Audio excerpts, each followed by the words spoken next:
Sa iba naman balita, naging pahirapan ang pagboto ng mga residente sa Iloilo. Dagdag pa ang mainit na panahon. Si Sarah Haber sa report. Sarah? Magandang tanghali po, Wedge at Gianna.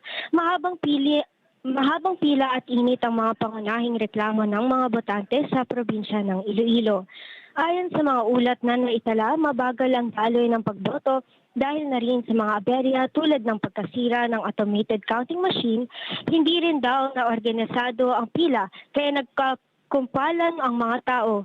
Dagdag pa ang paghahanap ng mga botante sa kani-kanilang voting precinct number na nagresulta sa pagkainip at pagrereklamo ng mga botante.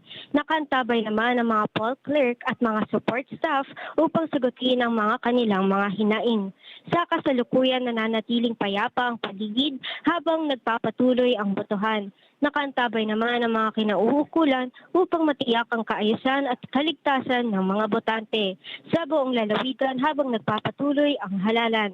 Napag-alaman ngang nasa red warning ang Western Visayas dahil na rin sa mga naitalang kaso ng karahasan ng mga kaugnayan sa eleksyon.